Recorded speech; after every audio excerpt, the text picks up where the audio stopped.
हमारे प्यारे भारत यानी कि हमारे देश के इतिहास में 3 तारीखें काफ़ी महत्वपूर्ण हैं। एक आप देखते हैं कि 15 अगस्त 1947 को हमें आज़ादी मिली थी, हम लोग आज़ाद हुए थे। तो 15 अगस्त को आप लोग स्वतंत्रता दिवस यानी कि आज़ादी का दिवस मनाते हैं। 26 नवंबर 1949 में कुछ प्रावधानों के साथ आप देखते हैं कि संविधान आ चुका था। तो आप देखते हैं कि 26 नवंबर को संविधान दिवस मनाया जाता है। फिर आप देखते हैं कि एक 26 जनवरी है। 26 जनवरी 1950 में पूरी तरह से आप देखते हैं कि आपका संविधान आ चुका था और बहुत सारी संस्थाओं का जन्म भी हो चुका था। हम लोग गणतंत्र के रूप में स्थापित हो चुके थे।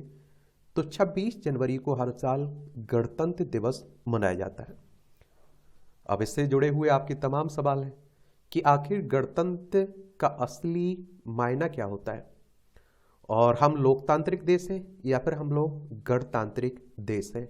ये भी आप लोगों के मन में सवाल आता होगा। भारत इस साल अपना 75वां गणतंत्र दिवस मना रहा है। भारत 26 जनवरी 1950 को एक गणतंत्र बना था और गणतंत्र दिवस के मौके पर कर्तव्य पथ पर आप देखते हैं कि परेड निकाली जाती है। क्या निकाली जाती है? परेड निकाली जाती है। और आप देखते हैं कि सबसे बड़ा लोकतंत्र होने की बात भी हम लोग करते हैं। और हालांकि बेहद ही कम लोगों को मालूम है कि लोकतंत्र और गणतंत्र में क्या अंतर होता है। और दुनिया में कई ऐसे देश हैं जो लोकतांत्रिक तो हैं लेकिन वे गणतंत्र नहीं है, जैसे Norway, Sweden, Denmark, Netherland, Belgium, Luxembourg, Spain, Canada, Australia, New Zealand ऐसे ही देशों के उदाहरण हैं। भारत, अमेरिका, लाओस, कांगो, दक्षिण अफ्रीका, उरुग्वे जैसे देश लोकतांत्रिक गणराज्य हैं। तो सबसे पहले आप लोगों के मन में क्या सवाल आता है कि आखिर कहाँ आए लोकतंत्र और गणतंत्र शब्द? कहाँ से आए गणतंत्र और लोकतंत्र शब्द? इन्हें देख लीजिए पहले। तो अंग्रेजी के डेमोक्रेसी यानी कि लोकतंत्र शब्द ग्रीक शब्द डेमोक्रेटिया से आया है। डेमोस का मतलब होता है लोग और क्रेटोस का मतलब होता है शक्ति से, और इस तरह दोनों शब्दों में से मिलकर डेमोक्रेटिया बनता है। और प्राचीन ग्रीक शहर में एथेंस को दुनिया का पहला लोकतंत्र माना जाता है और जिसकी स्थापना 507 ईसा पूर्व में हुई थी। और ये सरकार की एक ऐसी व्यवस्था है जिसमें लोगों के पास अधिकार होता है, और डेमोक्रेसी में लोग कानून बनाने के लिए प्रतिनिधि चुनते हैं। वहीं आप देखते हैं कि रिपब्लिक की बात करें यानी गणतंत्र शब्द लैटिन शब्द रेस पब्लिका से बना आता है और इसका सीधा मतलब होता है पब्लिक थिंक, और जिसे आमतौर पर आप देखिए कॉमनवेल्थ या फिर स्टेट के तौर पर जाना जाता है। गणतंत्र सरकार की वह व्यवस्था है जहां देश को एक सार्वजनिक मामला माना जाता है। और सबसे पहले गणतंत्र प्राचीन रोम में लगभग उसी दौर में सामने आया था जब एथेंस गणराज्य स्थापित हुआ था।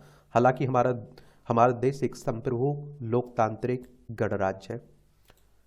अब आप देखिए लोकतंत्र और गणतंत्र में क्या अंतर है, सबसे पहले आप लोग यही समझ लीजिए। तो दोनों के बीच सबसे पहला अंतर यह है कि लोकतंत्र में जनता के पास खुद शक्ति होती है, जबकि आप देखिए गणतंत्र में सत्ता व्यक्तिगत नागरिकों की होती है। लोकतंत्र 3 तरीके का होता है जिसमें आप देखिए प्रत्यक्ष लोकतंत्र, प्रतिनिधि लोकतंत्र और संवैधानिक लोकतंत्र शामिल होता है। वहीं गणतंत्र 5 प्रकार के होते हैं जिसमें आप देखेंगे कि संवैधानिक गणराज्य, संसदीय गणराज्य, राष्ट्रपति गणराज्य, संघीय गणराज्य, थियोक्रेटिक गणराज्य शामिल रहते हैं। लोकतांत्रिक सरकार प्रणाली में सभी कानून बहुमत प्रतिनिधियों जनता के जरिए बनाए जाते हैं, जबकि गणतांत्रिक सरकार में कानून उन लोगों के जरिए बनाए जाते हैं जो देश की जनता के चुने हुए प्रतिनिधि होते हैं। किसी देश में एक से ज़्यादा प्रकार के लोकतंत्र हो सकते हैं, ठीक ऐसे ही किसी देश में एक से ज़्यादा गणतांत्रिक व्यवस्था भी हो सकती है। लोकतांत्रिक व्यवस्था में बहुमत के पास मौजूदा अधिकारों को खत्म करने का अधिकार होता है, जबकि गणतांत्रिक व्यवस्था में संविधान अधिकारों की रक्षा करता है। सरकार की गणतंत्र प्रणाली में संविधान अधिकारों की रक्षा करता है और इसलिए लोगों की कोई भी इच्छा किसी भी अधिकार पर हावी नहीं हो सकती है। लोकतंत्र मुख्य रूप से सामान्य लोगों की इच्छा पर केंद्रित होता है। वहीं गणतांत्रिक व्यवस्था में संविधान पर ज़्यादा ध्यान केंद्रित किया जाता है। लोकतंत्र में सरकार पर किसी तरह की रोक टोक नहीं होती है, जबकि आप देखिए गणतांत्रिक व्यवस्था में संविधान के जरिए सरकार पर बाधाएं लागू होती हैं। क्या होती है? बाधाएं लागू होती है। तो ये आप देखेंगे क्या है, लोकतंत्र और गणतंत्र में अंतर। ये अंतर जरूर याद रखा करिएगा, वरना आप देख रहे हैं भारत भर में गणतंत्र दिवस मनाया जा रहा है, लेकिन असली अर्थ क्या होता है, मतलब क्या होता है, ये बहुत कम लोगों को मालूम रहता है।